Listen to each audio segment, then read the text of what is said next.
Mani birodarim Zayd mani onamdan so'kdi dedilar. Onamdan haqorat qildi.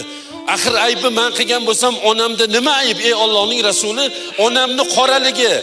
Endi nima uchun onamni qoraligidan so'kadi? Zaydni chaqirtirdilar, bu yoqqa keldilar. Sen Bilolni onasidan so'kdingmi? Qora xotinni bolasi dedingmi? Yo Rasululloh, og'zimdan chiqib ketibdi. Bilmay qolman. Jahl ustida aytib yuborman dedilar. Ey Zayd, sen munofiq ekansan dedilar. Sen birodaringni onasidan so'kdingmi? Ey, onasidan so'kayotganlar, birodarlar, munofiq bo'lasiz agar. Birov do'stingizni, oshnangizni, onangni deb so'ksangiz munofiq bo'lasiz. Mana hukm Rasulullohning hukmi. Sen onasidan so'kkan bo'lsang, sen ey Zayd munofiq ekansan dedilar.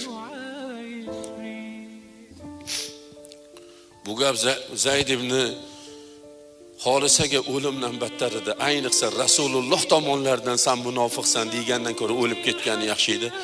O'sha joyda shundoq boshlarini yerga shundoq chakagini qo'ydi-yu, Bilol roziyallohu anhuga qarab, ey Bilol, agar Allohga qasam shu qora oyog'ing bilan yuzimni bosib o'tmasang, men o'rnimdan qaytib turmayman dedi. Yuzimdan bosib o'tasan, keyin o'rnimdan turaman. Qarang, sahobiylar munofiqlikdan qanaqa hazar qilishgan, qanaqa qo'rqishgan. Nimaga biz qo'rqmayapmiz? Nimaga biz bundan qochmayapmiz, birodarlar?